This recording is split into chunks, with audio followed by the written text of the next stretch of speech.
Everyone, তোমরা সবাই কেমন আছো? আশা করি সবাই ভালো আছো আর আমিও ভালো আছি। তো আগের দিন রাতে ঝগড়া হয়েছিল, তো ও আমাকে রাগ ভাঙানোর জন্য এখন নিয়ে যাচ্ছে ঘুরতে। তো সকাল থেকেই অনেকবার বলছে যে চলো ঘুরে আসি। তো আমি প্রথম থেকেই না বলছিলাম, তারপর ভাবলাম যে না ঘুরে আসি।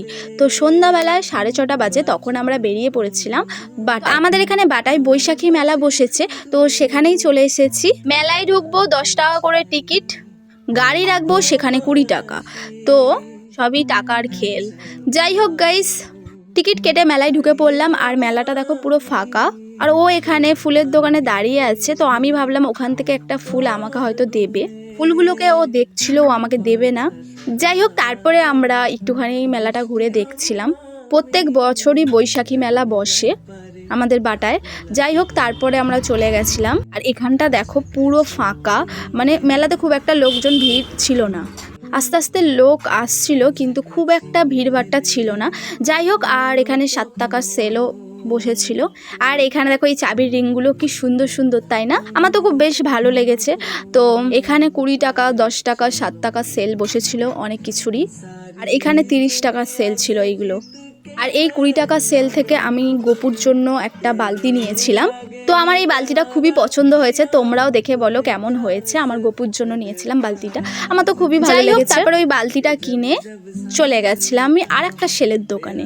তো এখানে সেল দিয়েছিল 7 টাকার। দেখছিলাম এখানে কি 7 টাকার সেল দিয়েছে, তো এখানে অনেক কিছুই ছিল। যাই হোক, তারপরে আমরা চলে গেছিলাম। মেলাটা দেখতেই পাচ্ছ পুরোই ফাঁকা, মানে ভালোভাবে মেলাটা আমরা দেখতেও পাচ্ছিলাম। ভিড়ভাট্টার মধ্যে না মেলাটা ঠিক ভালোভাবে দেখা যায় না। আর এনাকে তো আমি অনেকক্ষণ ধরে বলে যাচ্ছি চলো নাগরদোলাতে উঠি, উনি উঠবে না, কোনো কিছুতেই উঠতেও চায় না। কি আর করব। যাই হোক, তারপরে ও আমাকে টেনে টেনে এইখানটা নিয়ে এলো। এই যে চেনগুলো দেখতে পাচ্ছ, এগুলো আমাকে বলছে, তো এগুলো কি আমি সেটাই বুঝতে পারছিলাম না। যাই হোক, এখানে একটু কানের হার এগুলো একটু দেখে, আর ও বলছিল যে নাও কি নেবে, তো আমার সেরকম একটা পছন্দ হচ্ছিল না। তারপরে ওকে বলি চলো পছন্দের জায়গাটা দেখো, ওখানটা দাঁড়িয়ে আছে, যাবে না এখানটা। এটা আমার সব থেকে পছন্দের জায়গা। তো এই চাবির রিংগুলো ছিল 100 টাকা করে। আমি এখান থেকে কোনো পুতুলই নিইনি, পুতুলগুলো খুব সুন্দর সুন্দরই ছিল। তো তারপরে এখানে দেখো ব্যাগের সেল দিয়েছিল, 100 টাকা করে ব্যাগের সেল ছিল। এখানে 10 টাকা করে মানে সেল বসেছিল। তারপরে আবার আমি ওকে নিয়ে গেছিলাম, দেখো কি কাণ্ডটা করে। আমাকে কোনো কিছুতেই ওঠাবে না, খালি বলবে যে তুমি ওঠো, আমি উঠবো না। এত ভয় পায় না, কি আর বলবো। আমি মেয়ে হয়ে ভয় পাই না, ও একটা ছেলে হয়ে ভয় পায়। নাগরদোলাতে কেউ ওঠেনি বলে নাগরদোলাটা তখন চলছিল না, তো তখন ও আমাকে বলছে দেখো নাগরদোলা কিন্তু বন্ধ। তারপর দেখি দুজন বসেছে, তো ওকে বললাম যে দেখো এবার কিন্তু নাগরদোলাটা চলছে, তো চলো উঠি। ও বলছে না তুমি ওঠো, আমি উঠবো না। দেখো আমাকে রেখে দিয়ে চলেও যাচ্ছে, মানে উঠবে না। কত রকমের যে ও বাহানা দেয় যে এই নাগরদোলাতে ওঠা নিয়ে। চলেও গেল, দেখো আমি উঠতে বলেছি বলে নাগরদোলাতে। তো ও খালি বলে যে তুমি একা ওঠো, আমি উঠবো না।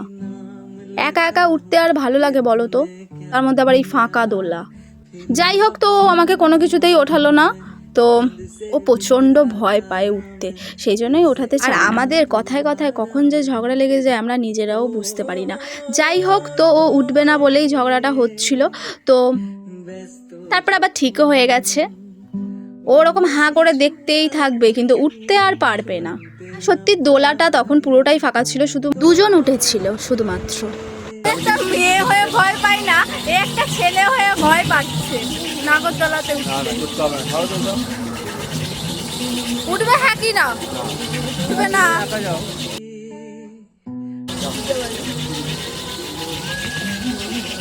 এরকম কেন তুমি? তো আমাদের মেলা দেখা কমপ্লিট। আজকে যেহেতু নীল ষষ্ঠী ছিল তাই বাইরের খাবার সেরকম কিছু খাই। তো এবারে আমরা বাড়ির দিকে যাচ্ছি। তো খুব একটা ভিড় ছিল না, আমরা যখন গেছিলাম তো পুরোটাই ফাঁকা ছিল। তারপর আমরা চলে গেছিলাম আচারের কাছে। তো আচার এখান থেকেও আমাকে বললো যে কী নেবে নাও, তো আমার সেরকম ভালো লাগছিলো না বলে আচার নিইনি। তারপরে বাড়ি যাব, মেলাতে এসেছি, জিলিপি নিয়ে যাব না এটা হয়?